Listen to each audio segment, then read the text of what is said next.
Thank you for tuning in to the Modern Day Overthinker podcast. My name is Colin, and I'm your host. This week's episode is with Quinn Sandberg. Quinn and I have known each other for about 10 years now, at least. And she came over, and we had pizza, and we talked for 3 hours. We talked about all kinds of stuff, but as far as the podcast goes and what I wanted you to hear, we talked about autism, depression, therapy, social anxiety, and many, many other things. Like I said, we talked for 3 hours, so I didn't make the episode 3 hours long because there was a lot of stuff that we just went out in left field and talked about all kinds of random things, so didn't want to bore you with those extra details and wanted to stay on topic as much as possible for you and share a little bit of Quinn's story and her insights into her world. This was a fun episode to record because I got to catch up with the friend, and one thing I've realized a lot, especially since the pandemic, there's not a whole lot of one-on-one conversations that are had just about life in general. And this podcast gives me an excuse to at least do that once a week. So I'm grateful for that. And this episode's dropping a little late in the day, but like I said, there was a lot of edits. I wanted to make sure I gave you the meat and potatoes of this podcast. And I hope you enjoy it. Share it with a friend. Like, subscribe, comment, do all that good stuff. Make sure you also tune in next week for another new episode of the Modern Day Overthinker podcast. For now, enjoy this episode with Quinn Sandberg.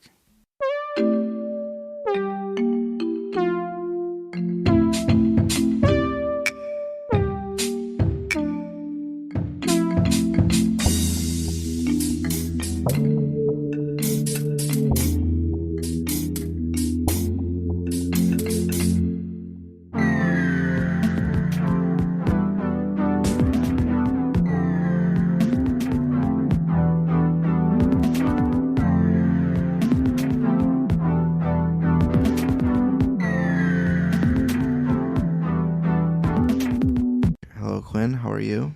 I'm great. How are you? I can't take it seriously. I can't take you seriously. Well, I just won't look at you. I'll just stare at the wall. Just whatever works best for you. But yeah, Quinn volunteered to be on the podcast, and we wanted to talk about a couple different things. First off, Quinn, you're not originally from the Quad Cities. I know a lot of my listeners are from the Quad Cities, but you've been in the Quad Cities since college, right? Basically, or before that? I was born here, but I moved. You're born here, moved away, moved back. Mm-hmm. Came back for college, so it's been like 10 years. Quick segue to get into what we wanted to talk about for the episode. I know we wanted to talk about, because not a lot of people are well versed in autism in general, as far as like understanding it. I'm still learning about it. The world's still learning about it. I don't even know what's going on, and I have it. Yeah. So when did you find out that, oh, this is what's going on? Well, I mean, like, I know I've always been like, a little put a label different. On it. Yeah, but I mean, I had never been diagnosed with anything, and then I don't know, like 2020, everyone's bored, everyone's downloading TikTok, and I just see a bunch of TikToks about it, and I'm like, well, I'm not going to self-diagnose myself because that's dangerous, but like maybe I should go talk to someone about something, because I just know that there's like just parts of me that are off.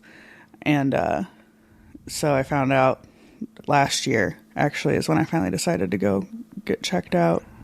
It sounds so gross, get checked out. But yeah, I went and saw a doctor, and she just asked me a bunch of questions, and turns out I'm on the spectrum. So that's cool. It's helped me understand a lot more about myself and why I am the way I am. Give you more self-awareness. Mm-hmm. It's also helped my parents because things make sense now. Like for raising me and like growing up, and they're like, "We knew you were like weird, but like I don't know how to describe it." They were just like, Quinn's a little different. She's got some weird sensory aversions that we can't really describe or like help people understand. They're like, don't feed her grapes; she will vomit.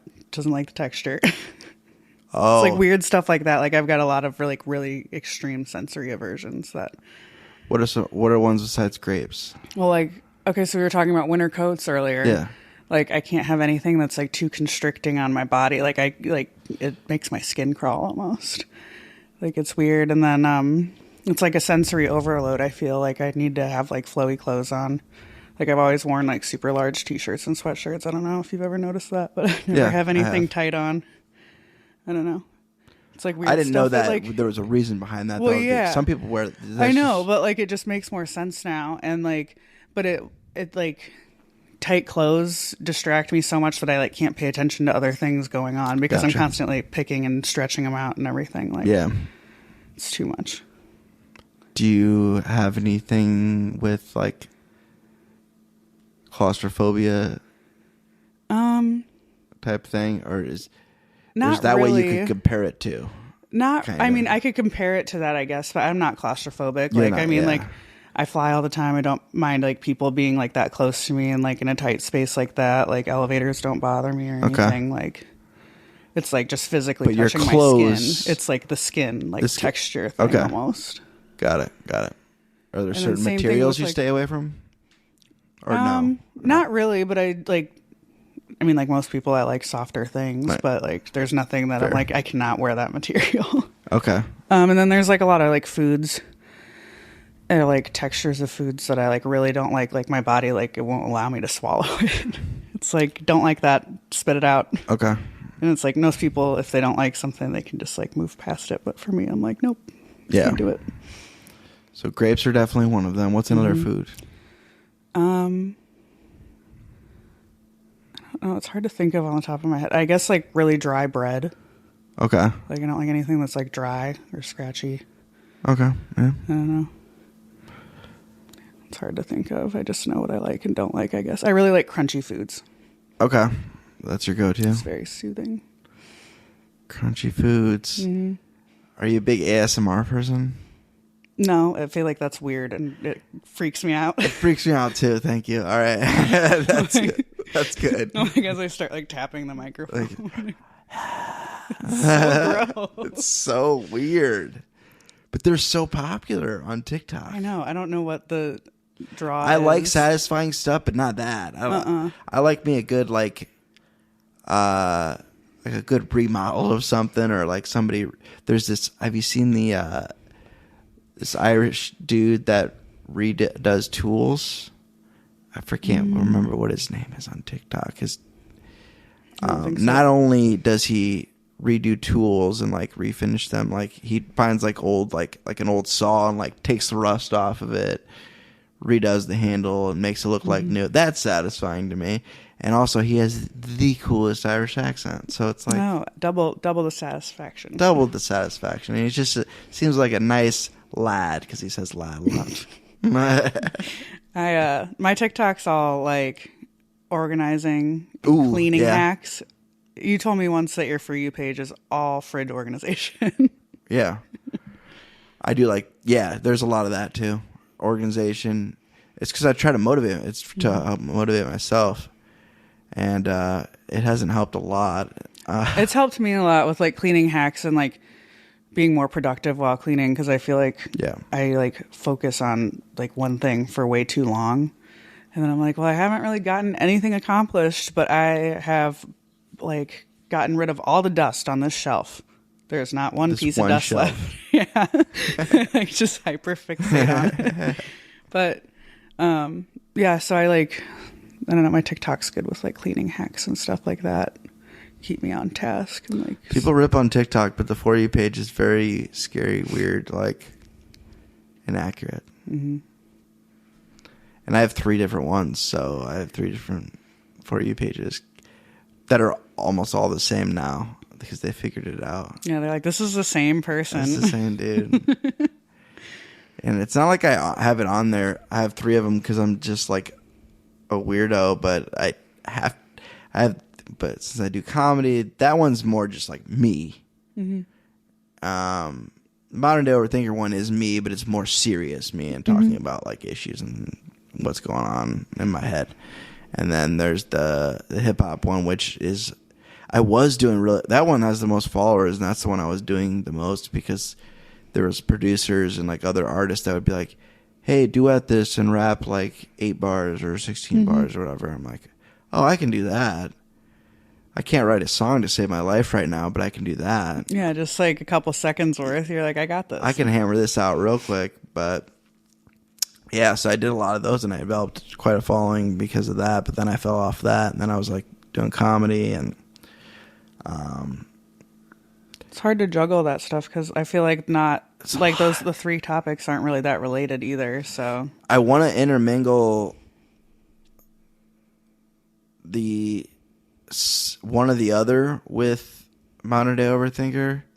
I mean, like I feel like it'd be easy to mix comedy with it. Yeah, because I mean, a lot of mental stuff is like joking about things too. I feel like that's how a lot of people cope with things. It is, and we were talking about therapy earlier, and a lot of comedians use comedy and use the stage as as a therapeutic outlet. Mm-hmm. And you as a bartender, you're an old school therapist. I described it as like the OG therapist because before there was therapists, people would just go to the bar and talk to the bartender. Some people obviously still do that because it's cheaper and more comfortable. I know a lot of personal details about people just tell you stuff. Yeah, it's the liquid courage. They're like, she'll listen. She has to be. She has to. Yeah, she wants a tip. And I don't mind listening. I'm an empathetic person by nature, so like, I don't know when I want to talk about things, which it's hard for me to talk about things in general. But like when I want to listen or when I want to talk, I want someone that wants to listen. So you get that, yeah. So I feel like I try to be that person for some people. Then you also just have people that are going to get drunk and act obnoxious and crazy. So that's why I mostly work during the day anymore. Yeah, because then you can like shoot the shit. I just get paid to hang out with retired people rather than deal with drunk 22-year-olds. Yeah. That's a good point. Learn a lot of stuff. And they tip better. Mm-hmm. Have more money. Yeah, they're retired. Yeah, drunk 22-year-olds. We've all been there. All been there. Yeah, because when you started bartending, you were bartending at, you were doing weekend stuff. Mm-hmm. Because you're like, that's where the money's at. Yeah. I'm like, I'm young and poor also, and I would like to be the drunk 22-year-old every once in a while, but I have to be able to afford that, so I got to work the busy shifts. Yeah. To do that. But not anymore. That sounds exhausting. Yeah. I didn't work at a lot of busy bars myself. I worked at a lot of bars that had I was serving and bartending at the same time. Mm-hmm. And most of the places I worked at didn't get too crazy busy. If you've made it this far, then why are you not following or subscribed to us on your favorite podcast platform? And if you are already, I appreciate it. And make sure you leave a review if you have not done so already. Okay, back to it. I don't know. It's interesting how people process things too, because you get to watch that. Especially like happy hour crowd, like when it's not so busy, you actually have time to like stop and listen to people and have like a real conversation with them. And like some of the things people say, I'm like, that is not how I would have handled that. But here we are. Yeah. Yeah, you can... Do people ask you for advice, though? Or they just listen? Yeah, I mean, sometimes. I always tell them, I'm like, I would not take my advice, but this is how I see it. Yeah. Because I'm like, disclaimer. Like, just disclaimer, this is not... Yeah, this is not medical advice. Yeah, like I'm not a licensed therapist. Yeah. But... Here's a suggestion. Like, this is just you picking my brain, but I'm not telling you to go out and do this. Yeah. I could be wrong, but I might make your life 10 times worse, but you asked, so. True. Yeah, I feel like if they ask and you're not just out there giving unsolicited advice. Yeah, I mean, I'm not ever trying to tell anyone what to do. Yeah. I don't even know what I'm doing, so. Yeah, that's how I feel. I'm just like, I can help if you ask, but yeah, there's no guarantees. Like, there's people who ask me for advice pretty often. Well, yeah, but I mean, I don't know. Have you ever, I mean, obviously you said people ask you for advice all the time. Like, you can't change the way how someone's going to react to something, though. Like, they might ask for advice, but that doesn't mean they're going to do it the way that you suggest. Like, they're still going to do whatever they want to do. Yeah. So that's why I try to not offer advice. The people who ask me are typically ones that respect me enough to at least consider it. Yeah, like hear you out. Yeah. Just so that they're not in their own head. But yeah. I don't know. People at bars are just that's drunk and like very impulse related. But, different scenario. Yeah. Yeah. Do you find people trying to like set you up with other people at the bar? What do you mean? Like, I like this girl at the end of the bar, or is that like a thing? Not really. I mean, I not feel anymore, like, probably, no. but with your crowd now, but I think it's just because like drinking is just like so normal anymore that like people already know who everyone in the bar is. Good point. Like, you work in places with a lot of regulars. So. Yeah, because I mean, like, you've been in bars before. Like, you know that, like, when you walk in, you're going to know a bunch of people that are there. Yeah, I was a bar rat for a while. Yeah, that's what I'm saying. Like, you know how it is. Everyone already knows each other. Yeah, true. Or one of their friends knows them, and they're not going to ask for the bartender's help. They'll just ask their friend to introduce them, you know? Good point. I was just curious. I was surprised by that until I, like, got used to the bar culture around here, though. Because I really thought that it was going to be more of a thing. Like you see in movies, like I know that. Well, that's like my only bar interaction was through movies. Send that lady a drink at the end of the bar. Yeah, you hardly ever get that. It's like just groups of people congregate, and then someone's like, "I'm getting this round." Yeah, but it's never like from two different sides of the bar. Like, get that girl a drink.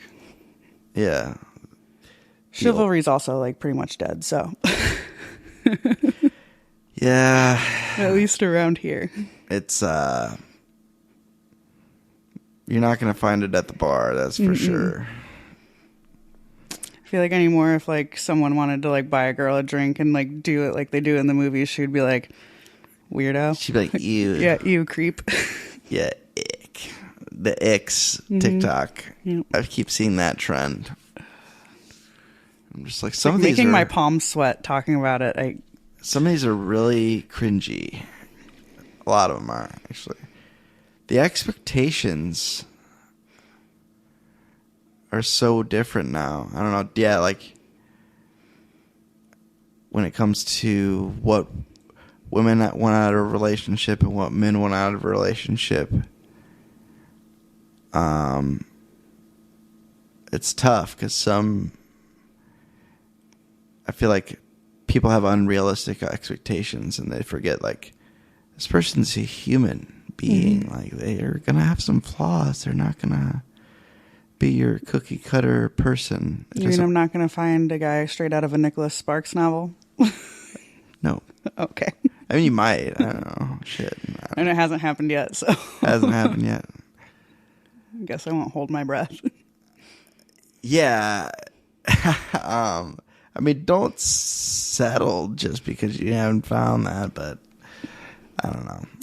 Well, I was watching the trash TV all day, and some girl was like, "Know your worth and add tax," and I'm like, "Yes." I'm like, yeah. And then I'm like, "No, maybe not, because that'll set your expectations too high. But definitely know your worth." Yeah, definitely know your worth. Don't like settle for some scumbag, but like at the same time, like be a little realistic. Mm-hmm.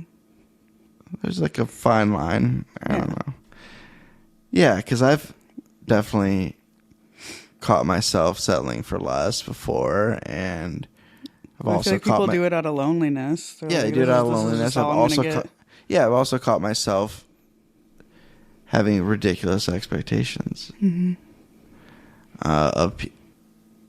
usually it's of myself, but of other people I have them too, you know. Yeah.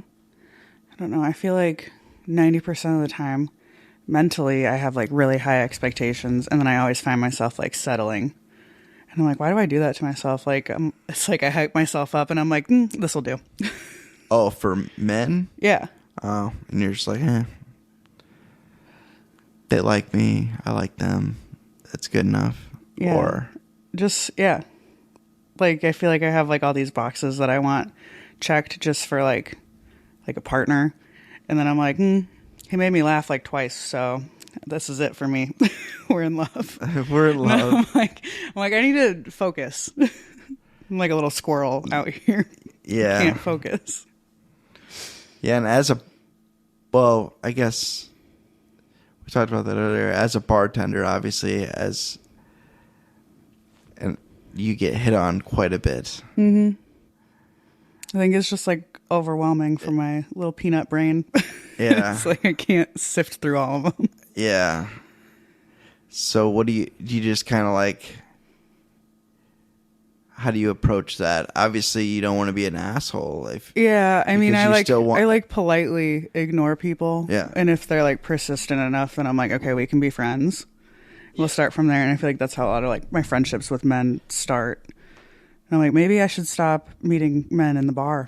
That's probably my main problem. Yeah. That used to be the thing, but now it's a lot of toxicity, so. Yeah. It is. I never had a good relationship start out of a bar. Out of a restaurant, though, that I was bartending at. I don't think I've ever told this story on the podcast. Ooh. Yeah. Okay. Secrets are coming out. It's not really a secret. It's something I haven't talked about on the podcast. It's cool. It's actually one of my favorite stories. One of my favorite things that's ever happened to me. It's like top 5.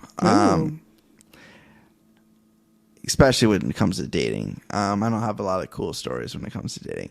So I was bartending at a restaurant that it no longer exists anymore, called Driftwood. Oh yeah, I remember that place. Yeah, and there was what I thought was a couple, but they were on a first date. I think I figured that out pretty quickly. And I don't remember if they were sitting at the bar the whole night or if they did like a nightcap type of thing. This is a very blurry area of my life. So, yeah. What happened? I feel like bartending stage in anyone's life is a very blurry stage. Yeah. Yeah, except for the stage like you're at, you're just kind of at the chill stage of bartending. I know, I know that I'm on my way out. I'm just like coasting on the happy hour money until I figure out what I want to do with my life. Yeah, that's fair. But they had dinner and had drinks after, and I served them at the bar. And as they were leaving, I was like, "What is that smile? I know it's about to get really good." Because this story makes me happy because it makes you, it validates me. So as they were leaving. I don't know how she finagled it, but the guy walked out first, and as she was leaving, she slipped me her number. When she was on a date, she was leaving. When she was on a date, she slipped me her number, and it was like, "Hey, if you're single, call me or whatever." And I was like, "This shit doesn't happen to me ever." That guy was probably. He was actually he was a really nice guy. Oh, yeah, he was probably boring to her. She's like, Yeah, bartender, more fun. Oh yeah. Oh, I was definitely in. Yeah, he's like, this guy knows how to party. And That's what I'm saying. I was like, he's probably boring, like just a genuinely nice guy. And she's like, no, bartender seems way more fun. yeah, and I was goofing around, joking around. Yeah, and It's that charming smile. it's the charming smile. Mm-hmm. I was. Did you call her? Oh yeah. Not right away though. My friends were like, "Don't do it right away. Don't do it right away. You don't look desperate." Yeah, not too eager. That's why that guy got ditched on that way out of the date. Wait, what? No, the guy that she was with. He was probably too eager. He was too eager. Yeah. This is something I'll never forget and an interesting story. So I thought I'd leave it in the podcast for you. Yeah, that's like the extra thing. It's like not just getting a phone number from someone. It was just the way it happened. Yeah. I was like, you're like, I've been third wheeling your date all night, and then you're gonna leave me your number because I was your bartender. Yeah. Because that's how I feel whenever like people are like out on a date and I'm like hanging out with them. I'm like, I'm your little third wheel that also is getting paid, and I'm making your drinks. But yeah, I didn't even feel anything anyway about it. But like, yeah, obviously, I thought it's fun being like a fly on the wall, though. You're like, you're inviting me in on your date. Yeah, and seeing how it goes. Yeah, it's like you'd never like let your mom or like friends sit in on a first date, but I get to. Yeah, I didn't expect that. I was not expecting that to happen. I didn't know she was into me, but I also don't know when women are into me most of the time because I'm just clueless. Yeah, just the way I am. I feel like pretty much everyone is, really. For the most part. Like, do you ever really talk to someone and they're like, "Oh, this person is like feeling me right now"? Like, yeah. Really? I know people like that. The confidence, that must be so nice. Yeah, we don't have that apparently. So yeah, I know people like that can just pick up on that. Yeah, you got to be like really direct with me, otherwise I have no idea what is happening. That's how I am too. And I think that's why I like respond to a lot of things with sarcasm, because I'm like, I'm not exactly sure how to read this, but if I respond with like a joke or sarcasm, people are like, well, I don't even know what she's talking about anymore. And then we're all confused. Then we're all confused. Yep. I definitely know what you're talking about. Yeah, that's happened to me so many times. But yeah, that was I respect the directness. Mm-hmm. And I would like to be more direct about that. Communication is so important. I've been working on communication a lot in the last year because I've found that I'm like not good at it at all. I thought I was good at it because of like bartending. I'm constantly communicating with people, but I'm not. That's only one part. Yeah, I'm not communicating like directly. Like I'm having nonsense conversations. It doesn't mean that I can talk about anything real with like substance, to people that I care about. That's one thing I noticed after, I got into recovery and started meeting people and were like, I go to meetings where people talk about real shit. And I met a lot of people that will just like openly talk about deep stuff that's going on in our life. I'm like, and I think about like conversations I used to have with my friends. I'm like, we never talked about any of this. Mm-mm. Like the thought of doing that like makes me want to like crawl out of my skin almost. Like I'm just not at that level of communicating with people that I can just like open up and tell anyone anything. Like watching people do that freaks me out a little bit. Yeah. But I admire it and I respect it, but it's still, I'm just like, oh my God. I've gotten so comfortable with it. I've made a decision to be more open for me and just for anybody else that can relate, because the more I am open, the more I don't know. I just feel like more connected and people respond to it. And I get a lot of good feedback when people notice that I'm, being authentic and just being me and just sharing what's going on. Like that episode I did by myself, which was not planned. Everybody's been like, that's like one of my favorite episodes that you've done so far. And I'm like, that was a half episode. That wasn't even that was just an off the cuff, because I was this could be exciting, but I don't know what'll happen. Yeah. You're and I've done one or two solos before, and they weren't very long. And and I had planned to do the solos a little bit more. This one, I was just like, I have to put out an episode today. So rather than like 10 bullet points, you had 3, and you're like, well, this will work. I had 0. Really? Oh, you just nothing. Absolutely nothing. I Theo Von that whole podcast. Just whatever came to your mind, just say it. Not as goofy and funny, but no, but still, I mean, I feel like I just did raw. Just did the whole. I was just like, I'm just dumping. Yeah, I'm just gonna talk about what's going on. It's crazy to me because like I can do that when I'm having a conversation with someone, but I don't think I could just like sit and like just speak into a microphone. I had to put myself in a headspace where I had to remind myself, like, act like somebody's right there, like, because. Well, yeah, and I mean, like, you do comedy, so like it's not like you're having a conversation with them, so you're used to just speaking, but like me, without a response. Yeah. Well. Sometimes there's a laugh there. Oh, yeah, you get the occasional laugh when you do comedy. How crazy.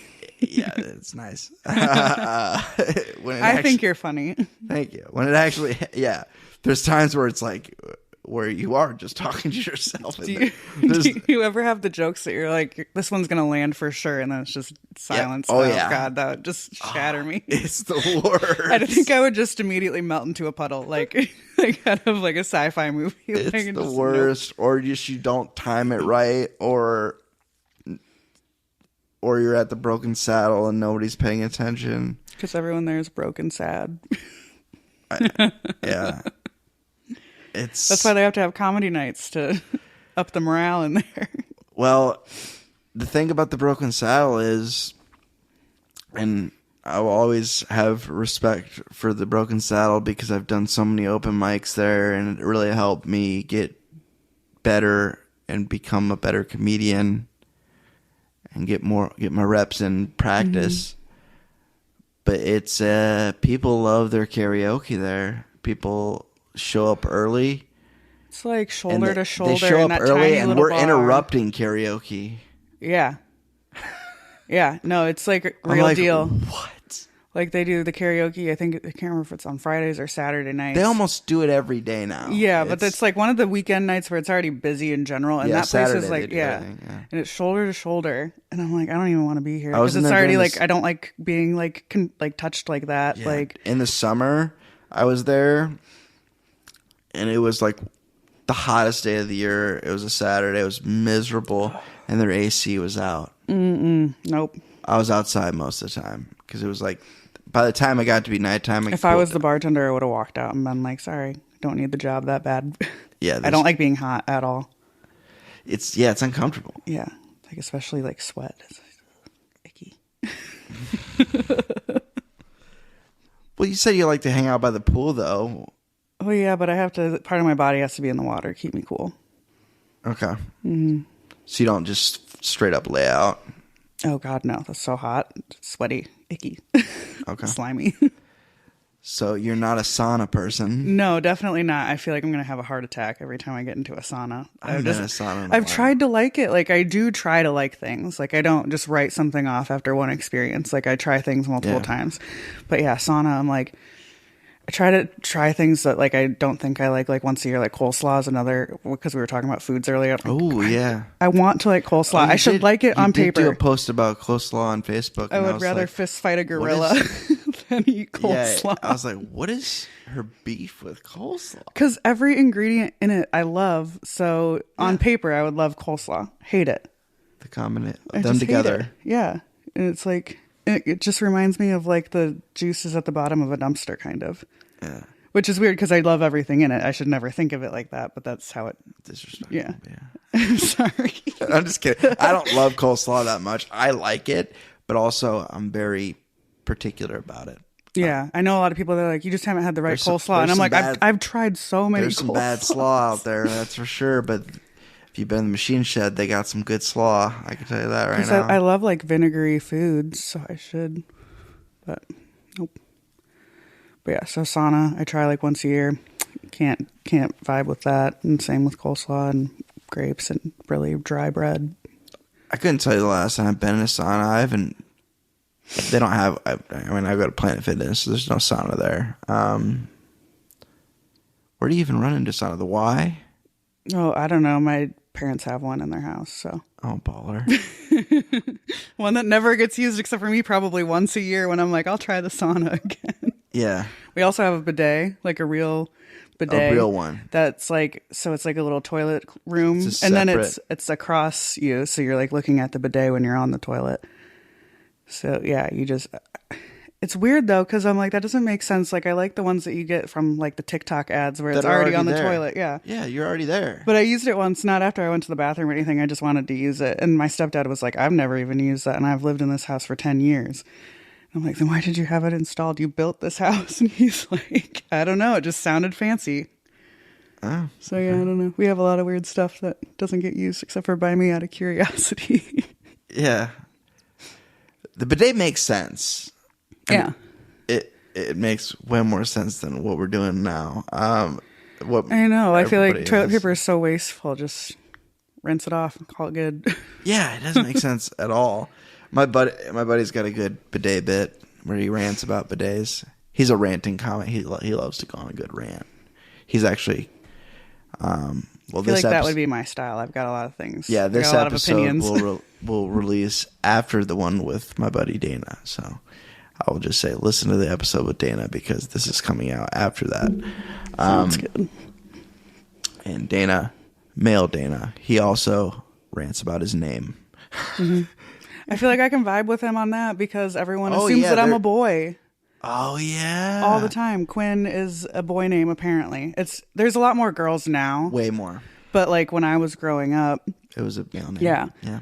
Like I feel like up until high school, like my locker partner every year in middle school was Brandon Schmidt because Sandberg and Schmidt are next to each other in the alphabet. And they always assumed I was a boy.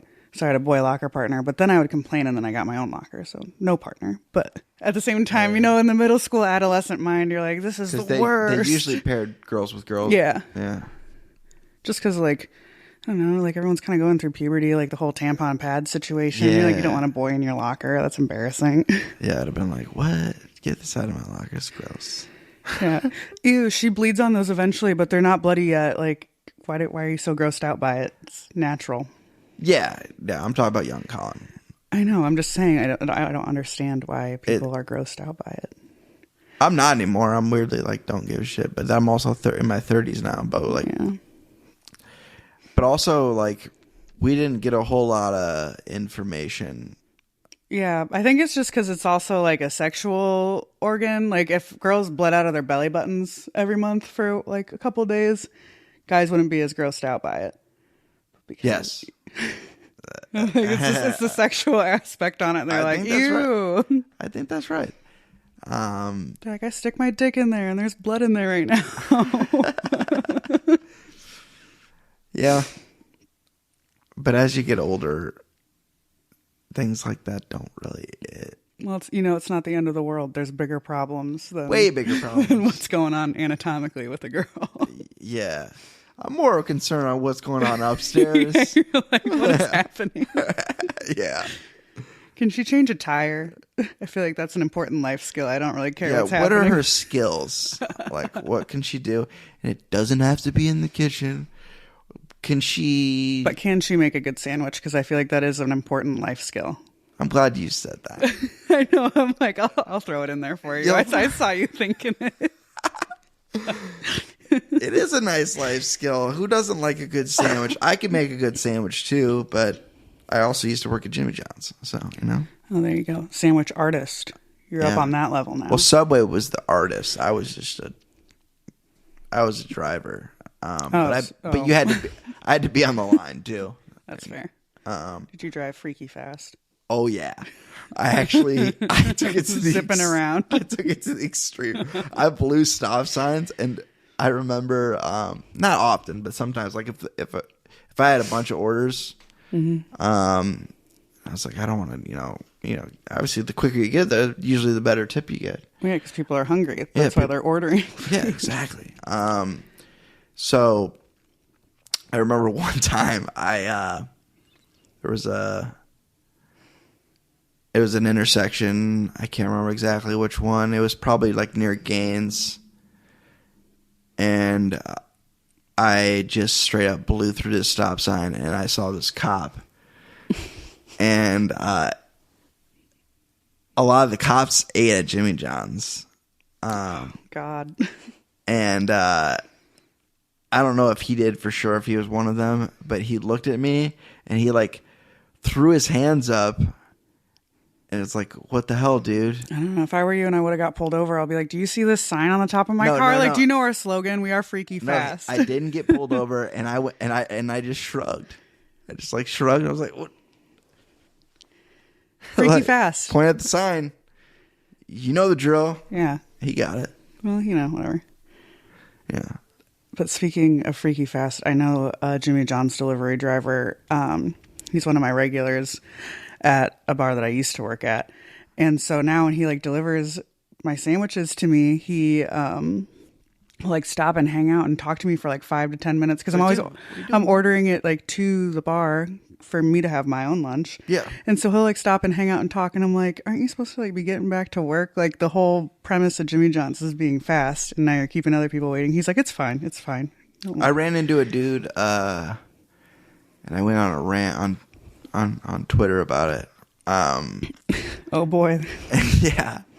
I went to Ponchero's the other day. The Ponchero's over on Kimberly, they break my heart every time, but I still go. You know what I'm talking about? Mm-hmm. It is just... Well, because I order delivery from them too, and it's always messed up. And always. I still do it because wherever I'm at, like the Utica one doesn't go as far. Queso, bro. I know, the queso's so good. It's so good. But I was there, and they had a bunch of orders, delivery orders or pickup orders, DoorDash, all that stuff, just flying out of the printer. And there's like 2 people working there, and they're working as slow as humanly possible. It's because they're miserable. They gotta. Oh, I get it. The job sucks. I totally get it. Well, and especially when it's busy like that, you just feel like a little robot. You're just like, they weren't going that slow that night, but there has been nights where I'm like, there is no urgency in this place at all. But there was this guy that he's like, he was a Jimmy John's driver, and he placed the order. He must have done it on the app, like before he went out on his delivery, thinking after his delivery he would just pick it up and go back to the store. That is not how it worked out. He was sitting there waiting for a long time. He's like, man, I hope I don't get in trouble over this. Like I did this the smart way, preemptively, like you'd think. Yeah, I gave myself plenty of time to get here. And I was like, oh man, I hope this guy doesn't lose his job over this. I don't think he'd lose his job. Probably not, but...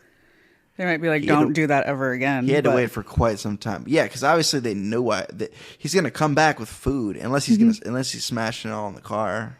I feel like Ponchero's is really hard to eat in the car. Yeah. Yeah. But yeah, they're going to know, like, he stopped, and you're not supposed to do that anyway. They were a little more picky about that when I was there. That was when Dan Bush was running it, and he was very by the book. Dan was a Jimmy John's guy? I didn't know that. Yeah. That's how I know Dan. Some hot bar gossip that I've not yet heard. How did you not know it? Yeah, I don't know. And I know Dan. That's how he got in the restaurant business. I mean, it makes sense. I just didn't know that. I just knew he was a general manager. This is a perfect opportunity to tell you about episode 43 of the podcast with Dan Bush. Great episode. I highly recommend. All right, back to it. Yeah, sleeping. Mm-hmm. And I don't know how it is for you, but for me, it's like sleeping is my favorite way to escape, procrastinate, everything. You just shut everything down. Shut everything down. You don't have to think about it. Yeah. And the more I do it now, the more like I feel guilty about it. I'm just like, I beat myself up over like, you wasted your whole day. I'm like, I don't know if you do that, but I do that. I don't do it as much as I used to. And I think like therapy has kind of helped me with this too, because I've talked about it with my therapist. Yeah. But she's like, it's just a day. Like, you know how many more days you're going to have? Yeah. Probably a lot, unless something crazy traumatic happens. Yeah. And I'm like, that's fair. Like, she's like, it's okay to waste time. Like, Yeah. time's not really real anyways. Yeah. Like, you want to get into some conspiracy theories. Do we want to start talking about the Matrix?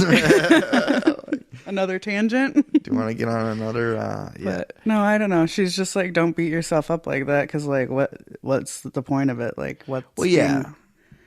Beating so- yourself up over there's no point because Well, and it's I already over. And I like the way that she like talks to me about things, because she's just really direct. Like, she doesn't like, you know how like sometimes there's cryptic therapists that like make you like figure it out, and she's like, yeah, Quinn's brain doesn't work like that. You just gotta rip it off like a Band-Aid.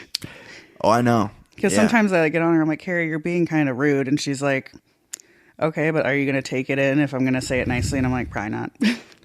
Yeah. I've developed that relationship with my OCD therapist, who I am overdue to see. Because I had I don't know. I felt like I was overloading my OCD therapist with other stuff that wasn't related to OCD, and that's what she specializes in. Yeah. So I started seeing a different therapist for my depression and just general anxiety and just like confidence and self-esteem, stuff like that. And I haven't been able to I found one good one I really liked through BetterHelp, but it got to be pretty expensive, and I was just like, Yeah.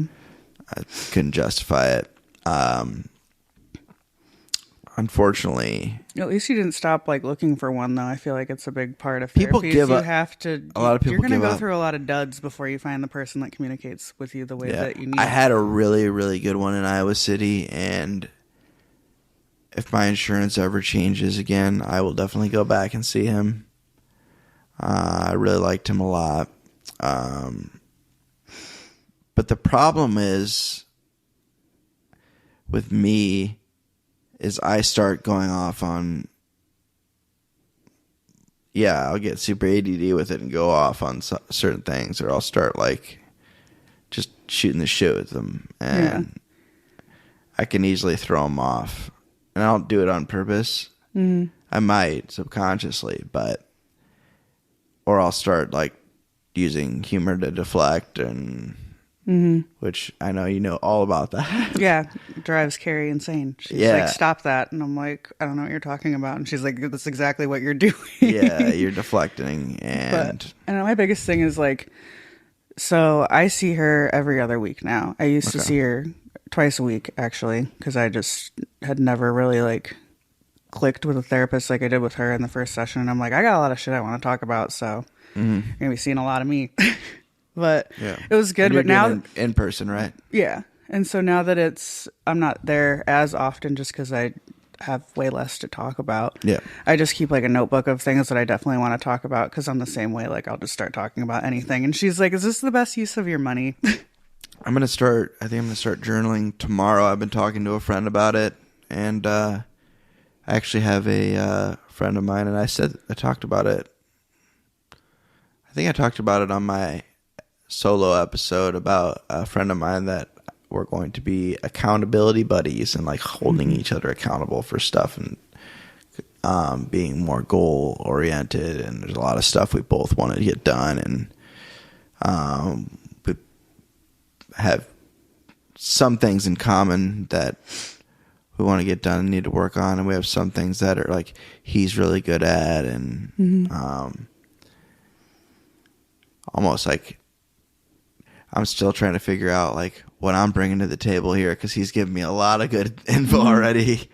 But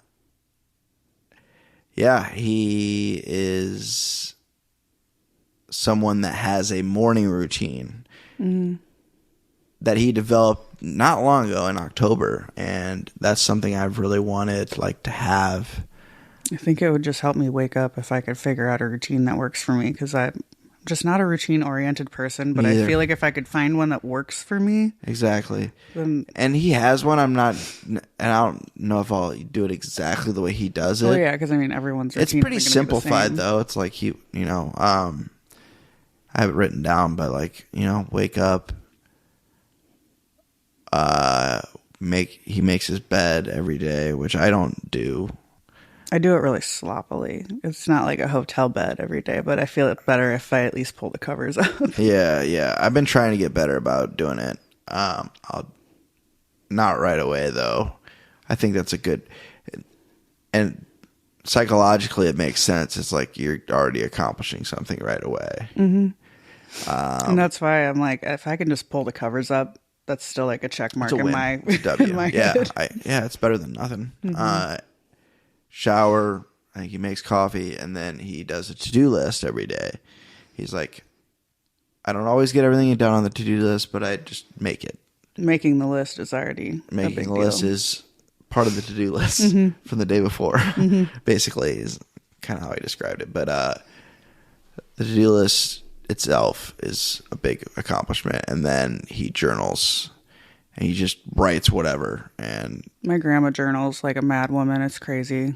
She's like, when I die, you guys can go through them. I'm like, why can't I do it right now? yeah. Like, why do I have to wait for you to die? Yeah, I want to talk to you about it. I know. And she's like, it's just up to your interpretation. I'm like, Grandma, you're so weird. Also, you're never going to die. How old's your grandma? Do you know? I think she's 76 this year. Yeah. My grandma just turned 84. She does not journal. As far as I know, if she does, she's low-key about it. My grandma's handwriting, though, it's like old lady cursive. So is mine. And so it's like hard to read. So Yeah, I get what you're saying. yeah, like, because my dad and I talk about it. I'm like, and she's a therapist, actually. Oh. So that's why I'm like, I would love to read them. And she's like, you can have them when I die. And I'm like, ew. But also, Is yes. she still active? Yeah. She like refuses to retire. It keeps her mind sharp, I think. That makes sense. And she's like mobile. I mean, she's had a double hip replacement, but she gets around just fine. Like, she still has all of her wits about her and everything. And she just loves doing it. Oh, yeah. And I also feel like she like almost would feel bad like leaving her clients. You know? Oh, yeah. She's had... Because she's had like clients that she's had for a really long time. Yeah. That would be tough. And I mean, obviously she's getting older. Like, they know that there's going to be a day when she's going to retire, but I don't know. She feels guilty about it. I would too, yeah. That's one thing that I think about, because I've thought about the therapy route and, the responsibility you have, That's Things that people don't want to tell anyone else, but just you. Yeah. It's crazy. And you could like misinterpret something or say the wrong thing and totally screw somebody's life up. Like, Well, that's why a lot of them are so cryptic. They're like, you got to figure it out type of person. But like, that's why I like mine. Like, she's not telling me what to do, but she's like, she'll like stop me mid-sentence and she's like, I'm telling you right now, you're going about that all wrong. And I'm like, okay, we'll restart. Like, yeah, there's different. She just directs me better, rather than like, oh, how do you feel about that? Yeah, how does that make you feel? Yeah, that phrase, hate it. Yeah. Oh man, yeah. Yeah, I don't know what type of. Yeah, I would definitely want to be like the blunt therapist. Like, this is what it is. This is where we're at. What are you gonna do about it? It's a good question, I think. Well, yeah, because she always like sets me up for the future rather than like thinking about things and how I felt in the moment and all this stuff. Because she's like, the way that I think about things is like, once it's happened, it happened, and I don't really think about it all that much anymore. But she's like, okay, it happened, and that's how you felt, and that's great. And then like, now what are we doing? Yeah. Like, how are you going to prevent that from happening again if it's something that was something I didn't like, and like stuff like that. Yeah, what did you learn from that? How can we, like, what steps we need to take to prevent it, type of thing. Yeah. She just asks the right questions, the more direct questions. What do you feel like you talk about the most? Or is that too forward of a question? I don't know. It's like all over the place for me, but I feel like a lot of it is like my relationships with people, I guess, and like friendships and stuff. Yeah. Because I feel like, I mean, you've been in the service industry, like there's just a lot of like drama and cattiness and like fakeness. Because we're all paid to be fake nice to anyone who walks in the door. And so that gets carried into friendships sometimes. Yeah. And you get like screwed over a lot because of it, you know? Yeah. Like I catch myself like making plans to hang out with people that I really truly don't care to hang out with. And I'm like, why am I doing that? Like, I don't need to hang out with everybody and be available to everybody. But I'm just like, my brain at this point is conditioned to just people be fake nice. Yeah. Yeah. So that's what I feel like I talked to her the most about lately anyways. Setting boundaries too. Mm-hmm. Yeah, that's a big one. Just focusing more on like myself and what's best for my brain, I guess. Yeah. Not what's best for everybody. For everybody else, except for me. Why am I putting myself last all the time? Why am I so miserable all the time? Oh, wait. Well, and it was really the biggest thing was she asked me one of our first sessions, she's like, so what are your hobbies? And I literally like just stared at her and I was like, what? Work, drinking, sleeping. And she's like, wow. So after that, I'm like, I need to definitely change some shit in my life. But I think that's when I realized that I was doing everything for other people because I wasn't even doing anything for myself. Like, that's what hobbies are, things for yourself. Yeah. So what, have you implemented any hobbies? I got back into knitting and reading. Oh, nice. Like I was the knitting club president at St. Ambrose. Oh. Yeah. Hell yeah. Real dorky over here. Did you start the club or was it already a thing? I did. Oh, you started the club. With my psychology professor. She wanted to start a knitting club. I noticed her knitting in class one day. And I just like asked her what she was working on when I was leaving. And she was like, yeah, blah, blah, blah, blah, blah. Do you knit? I've been wanting to start a club. And I'm like, let's just do it then. And she was like, hell yeah, I like this student. Where'd you pick up knitting? My grandma, the one that journals. Yeah, my grandma. It's funny because she's left-handed though. And like you use both hands. And I'm right-handed.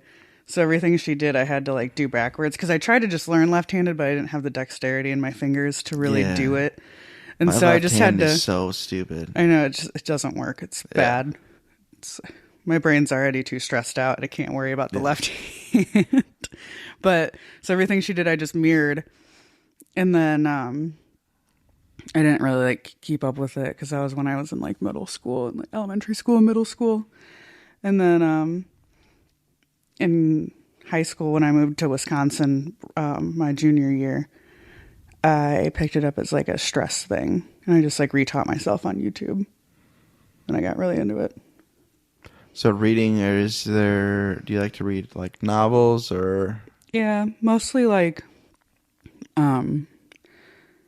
thrillers kind of, or like more like crime? Mystery. Yeah.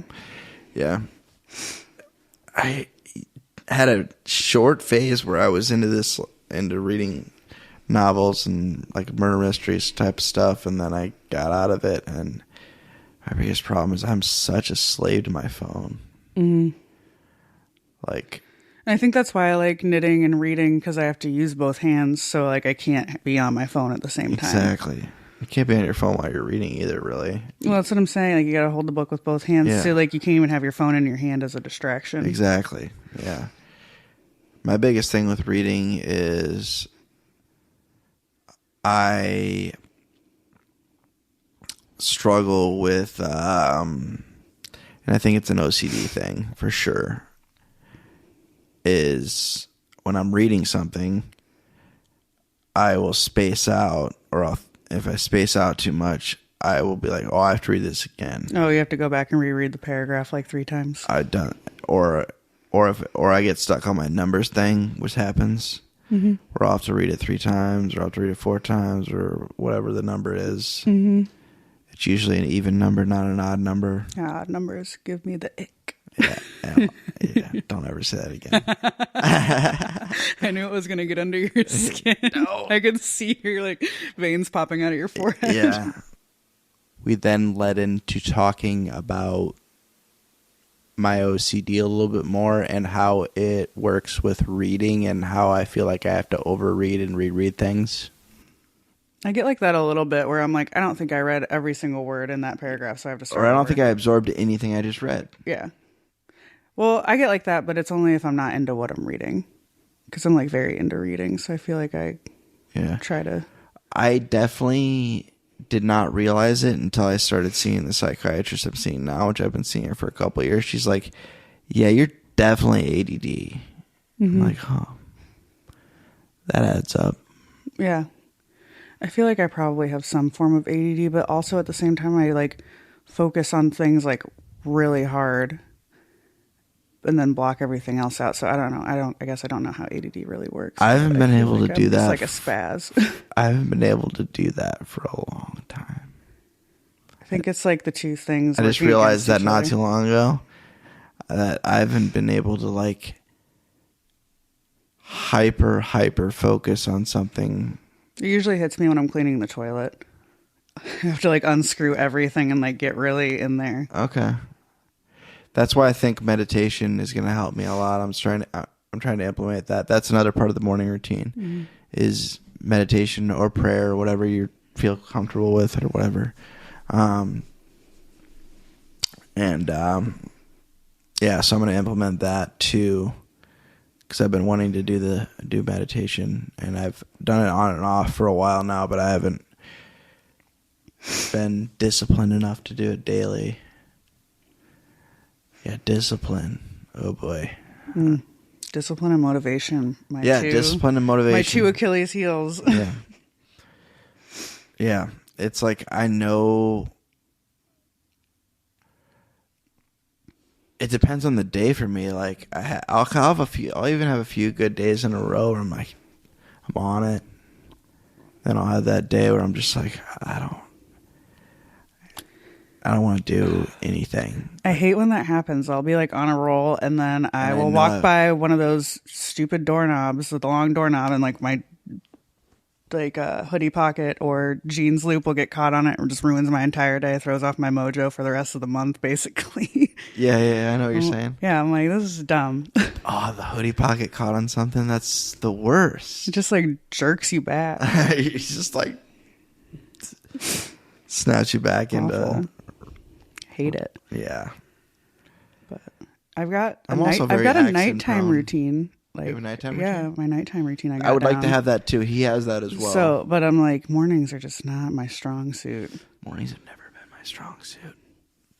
And I've talked to other people who are like, well, some people just aren't morning people. I'm like, and then other people I've talked to, they're like, yeah, I mean, not everybody starts out as a morning person, but they can become one. And then I also know people that get up at 5:30 and they start working out. And it's like that sounds awesome. I'm like, yeah, I bet that feels great. In my head. When I open my eyes, the first thing I think is I'm closing my eyes again. Not I'm going to go to the gym. Yeah, I can't wait to snooze some more. Yeah. But I don't know. I mean, when you think about it, like morning people and night people, like way, way back, like, when everything was way more simple and people were like sleeping outside and stuff, like had to be people awake in case like a predator came to wherever they were camped out, like you gotta have night watch people too. So like just naturally some people are nighttime people. That is a good point. If you go back to primal. Yeah, mentality. very primal instincts. We're going to talk about the Liver King now? Yeah. Didn't think you all needed to hear my rant about the Liver King and also our conversation about television seasons and episodes and shows that we watch or have watched. However, it did lead into something else. So back to it. Every show, there's always a season where you're like... But there's only 3 seasons in The Wire. I know, but still. That second season, it was just slow. Oh, it wasn't bad. It was just like... Well, and it's also an older show. I feel like now everything's got to be like, bang, bang, bang. This is what's happening. Fast moving, keep people's attention. Yeah. Because we're all crazy. Well, we all want that instant gratification. Mm-hmm. Yeah. That's the problem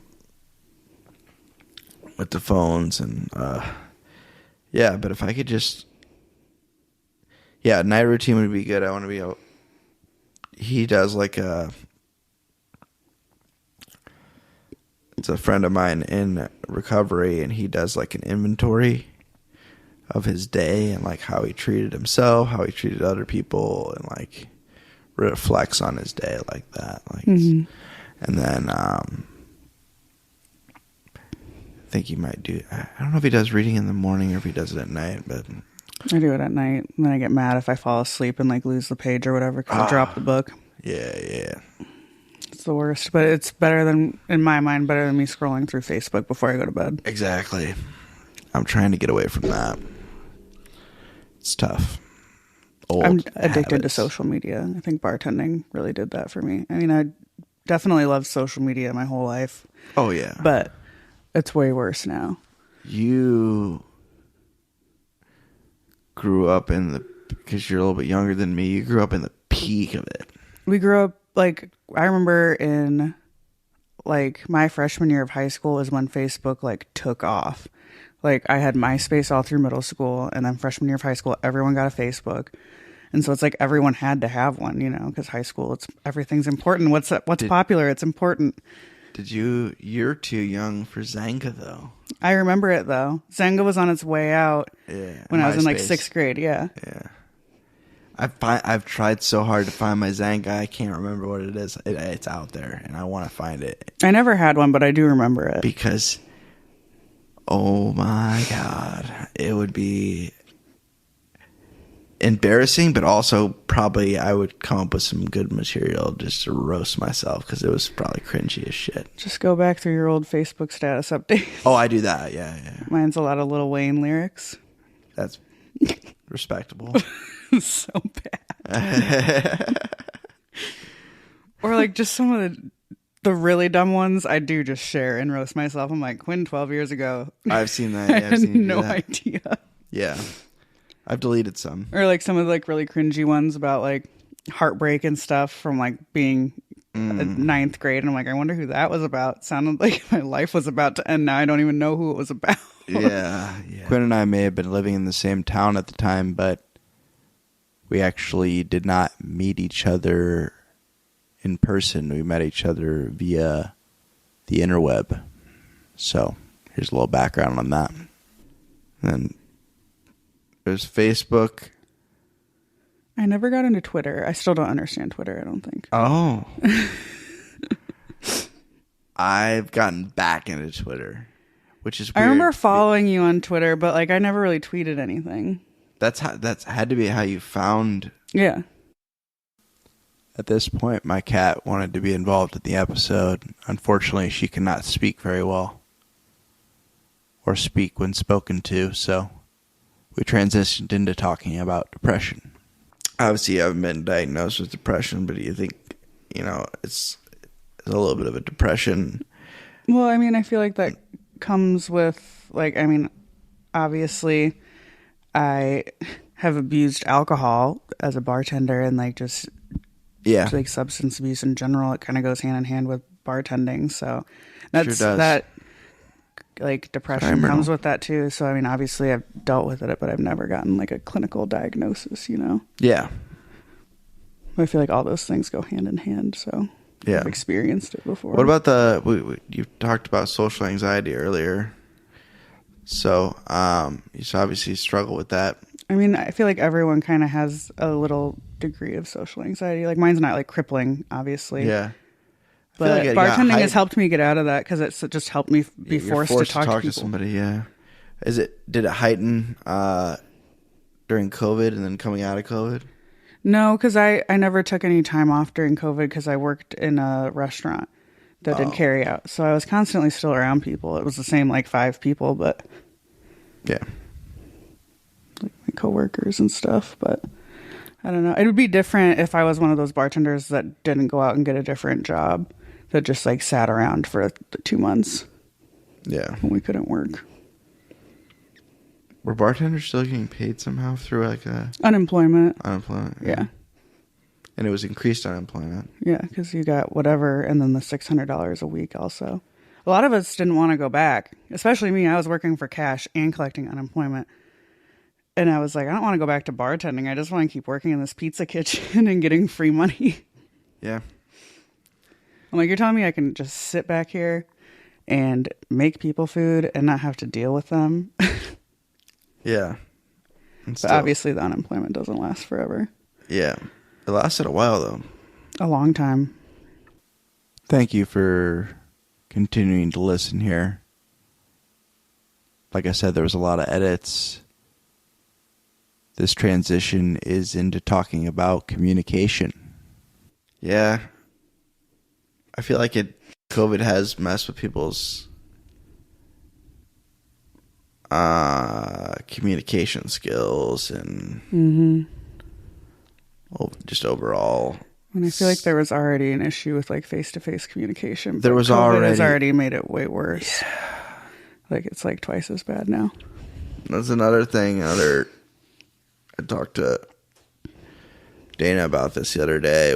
It's just like having more face-to-face interactions and more just like hanging out with people and just like not necessarily having activity to do, just hanging out and just shooting the shit, you know, like not having to do it like in a podcast format every time too. Like it's nice having the podcast because it gives me an excuse to do that with people.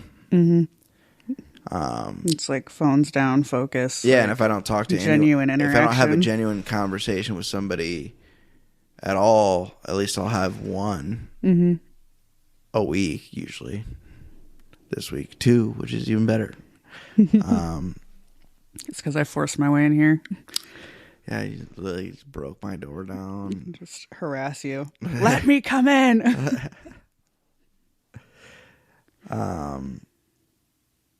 Yeah, I'm seeing the benefits of doing this, not only for other people who enjoy listening to it, just for me in general. I mean, it's just something I know I need to keep doing for me and for everybody that listens. I mean, but you like see and hear about people all the time that like have just completely become hermits because they haven't had to like interact with someone like face to face. Yeah, and I work from home, so I need... And that's what I'm talking about, like... to get out and just, like, okay, you're interacting with people, to the grocery store and... Yeah. But it's like, not every interaction should be through a screen. Like, you need organic, I real could stuff, easily too. turn my life into just never, like, leaving my house. Like, well, yeah, you can get anything delivered. You can contact anyone through, like, a phone or computer. Exactly. And I also, like, something I realized,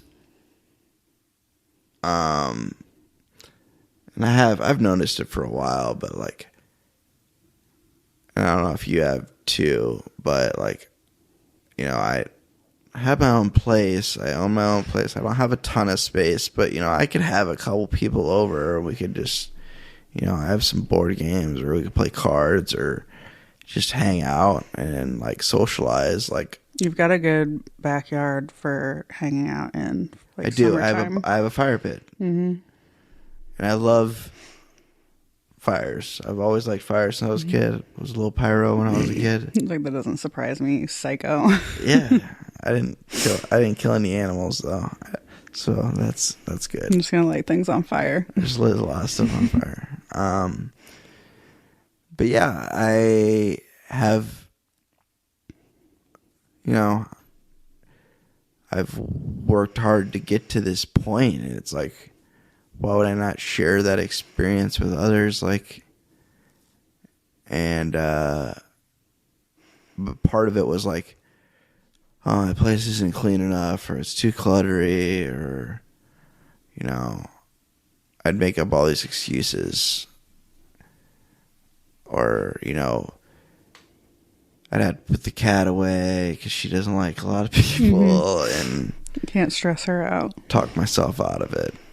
And the cleaning up and tidying thing is like something that I used to freak out about all the time until I like sat down and thought about it. And I'm like, if my friend invites me over and their house isn't perfectly clean, I don't even think about it. Exactly. So like people aren't even thinking about my house if it's not up to my standard. Exactly. But my standards are pretty high for my house. Are they? Yeah. Yeah. I'll be like, I'll have someone over and we'll be having a random conversation. And I'll start like wiping something down because I feel like it. And they're like, will you just relax? And I'm like, can't. Yeah. Felt like a crumb on the counter and now I got to wipe the whole thing down. Yeah. I think it's just like, yeah, with like cluttering and like, I have an issue with mail and I don't throw stuff away. Yeah. I'm kind of a pack rat a little bit. Like my mom's like, why are you attached to this bill from 7 months ago that's been paid? I'm like, I don't know. I don't get it either. And then it gets to be so much, it's like overwhelming. I also have like anxiety about mail sometimes. Like I'm afraid to open things. Ooh. Is that weird? Like, because it's a bill or just... Well, no, because like the bills I know are coming, but if it's like a piece of mail that I'm not anticipating getting, and like, I don't know, I mean... Like, when you know it... When you have no idea what it is. Yeah. I'm like, what could this possibly be? I don't know. Maybe my brain is just weird and always thinks I'm in trouble. Ooh, yeah. Gives me anxiety. I'm like, oh no. We got in trouble a good amount as a kid, right? Yeah. Yeah, me too. I was always in trouble. My mom was really strict, though. Yeah. Yeah, my parents were pretty strict, but I also crossed the line and did a lot of dumb stuff. Mostly like just being a smart ass. I got in a lot of trouble, you know, trying to be the class clown, joking around. I got kicked out of class all the time. I would sneak out a lot because my parents would never really let me like go hang out with people. Oh, okay. So you're sheltered a little bit. Yeah, and so I was like, I feel like I should be allowed to do more. And so then I just went to the extreme and would sneak out all the time. Okay. And then I got caught with that. And then my life was really on lockdown. I was like, that's really hard to do at Catholic school. What? Sneak out. Why? At least it wasn't my school. There was not many kids. Like, you'd easily notice someone being gone. No, I mean like in the middle of the night. Oh, that sneak out. Sorry. Yeah. Wrong sneak out. Yeah. No, not like skip class. Yeah. Okay. Yeah. Yeah, I knew a lot of friends that did that. Sneak out of the house. Yeah. My senior year, I definitely skipped almost every PE class, though. Because if you didn't show up to PE, all you had to do was write like a quick little 3-paragraph essay about something that had to do with physical activity. Oh, really? And I'm like, I can whip that up so fast. I'm a great writer. Oh, me too. I would have done that too. So I would just sit down and write the week's worth of papers. Oh, yeah. It's only like a couple paragraphs. The only reason I did well in school is writing. Mm-hmm. I'm good at writing. Yeah, me too. I would like to write a book one day. I'm not joking. My stepdad's writing a book right now. Really? It's like a memoir type of thing about his life. He's been through a lot of crazy shit. Yeah. I haven't gotten to the point of what I want to write about, but I would like to write a book. Yeah. I think I could make that happen. Yeah. I was looking through his notes. He's got a big whiteboard in his office. He's a whiteboard guy. Yeah. To just organize all of his thoughts. Yeah. And I was just looking at it and I was like, he's been through everything. He grew up in Detroit, had 8 brothers and sisters. There's only 5 of them left because they're all either got killed or drug overdose or something. And then he decided he didn't want to do that anymore. Obviously, it's dangerous and kind of a shitty way to live. And so he decided he wanted to be a doctor and some sort of surgeon. And then he had to apply to medical school 8 times. But that's how bad he wanted it. Then he got drafted in the Vietnam War as a doctor in the Vietnam War, which is pretty gruesome. Yeah. And so when he came back, he was like, I'm not being a regular surgeon, I'm being a plastic surgeon. That is easy. Yeah. And that's what he's been doing ever since. And then he just retired last year. Oh, yeah. Yeah. It's wild. So he needed something to do, so he's writing a book. Mm-hmm. He got pretty sick of golf pretty quickly. He thought he didn't have any hobbies really other than golfing and fishing. And he's sick of golfing. What? Well, when you do it every day and you can only golf so many hours in a day. True. And so he he's like, I can't wait to be retired. All I'm going to do is golf. And then after 2 months, he was like, it's not enough. He's like, this kind of sucks. I need to get some hobbies and figure out something else to occupy my time. Yeah. But he's like, I can't be doing Just it. do the golf. Yeah. He's gotten into pickleball. Ooh. I'm really good at pickleball. Not fast enough for tennis, but pickleball, I got that. We definitely need to start playing pickleball then. I don't know anybody else that wants to I want to join the league at Ruby's downtown Davenport. They've got a pickleball league. They just started last year. I'm really good at hand-eye coordination activities. I am not, but I pretend I am, and I enjoy it, so. Okay. I'm done. I'm good enough at pickleball, though. Yeah. I'm really good at ping pong. Tennis was too much for me. It's too fast. Ping pong's almost too fast for me. Badminton, great. Very slow. Yeah. Badminton, I'm not bad at. Racquetball is terrifying. We used to have a gym teacher at Assumption who he was like 70 years old, and he would smoke everyone at badminton. People would It's all about the flick of the wrist. challenge him. Yeah, he would just he would know where you were going, and he would hit it the opposite way. And He's a PE teacher. He's watched so many kids play badminton. He's like, I know how they think. I know how they're moving. He was just the GOAT. He was so good. I tried to play him one time, and I was like, I'm not even going to try to do this. I embarrassed myself. I was always really good at Foursquare and kickball, too. Those were like my Are you good at PE pool? games. No. I was also not good at geometry, which I feel like is a large part of pool. Like lining things up. Yeah. You don't golf, right? Mm-mm. No golf. I do putt-putt golf and top golf. Speaking of putt-putt golf. Oh, yeah. You heard about the new golf thing, right? And Oh, like the top golf type of thing that they're putting in by the butt. Yeah. They're using like the same technology. It's going to be awesome. I'm excited. It's also like 5 minutes from my house. Hell yeah. But one thing I've always thought about that I've wanted to do,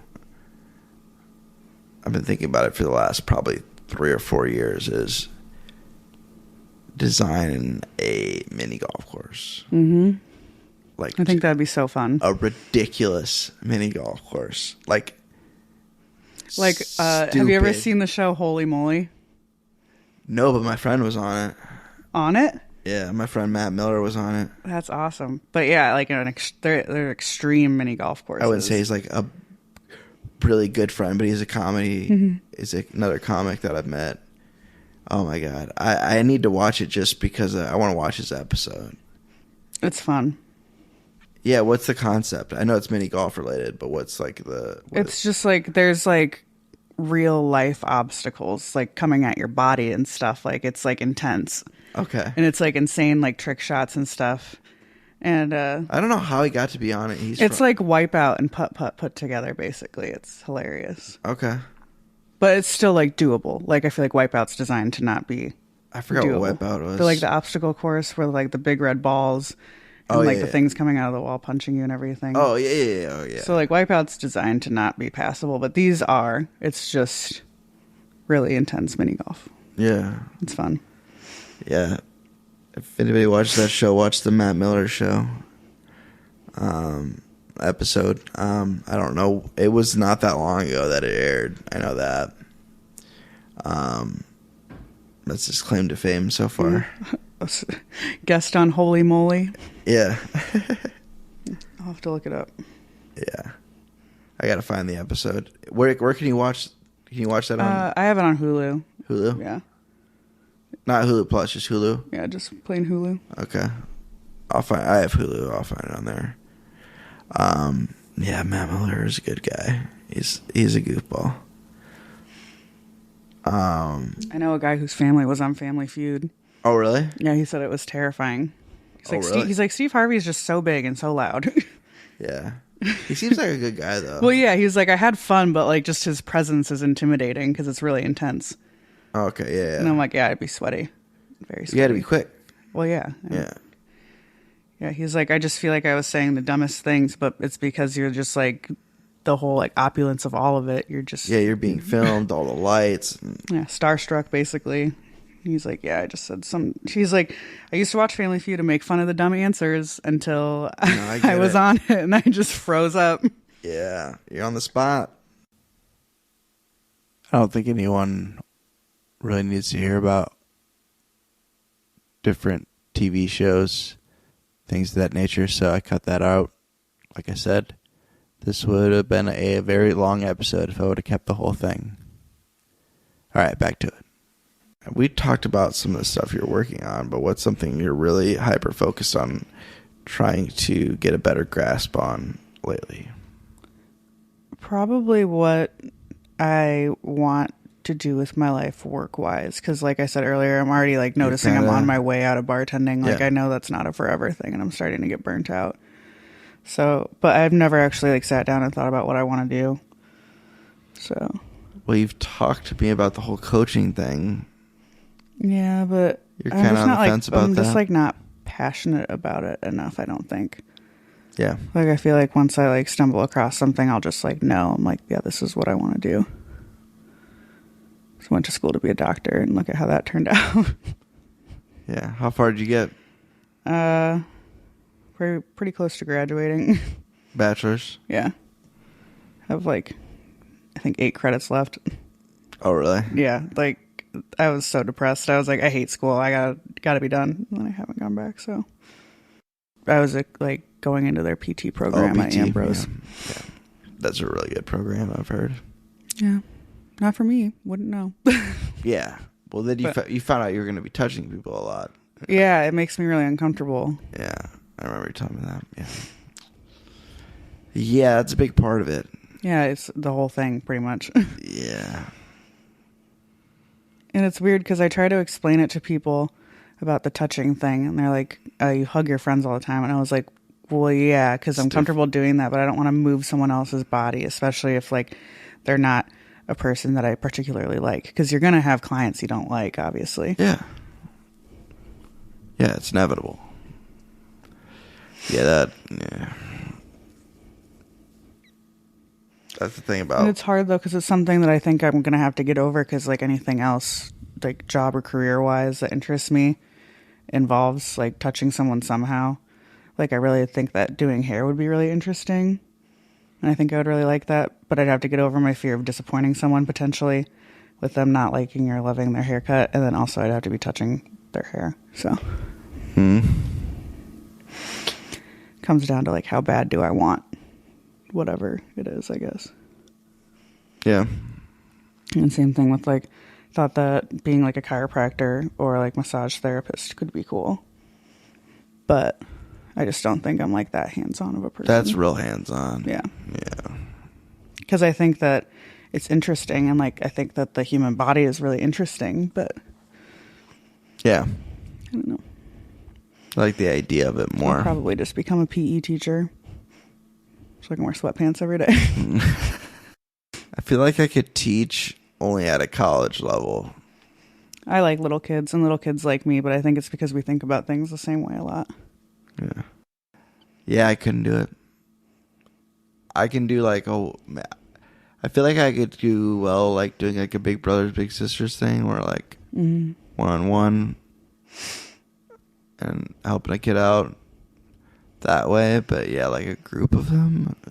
I just like the way kids like see things like exactly how they are. Yeah.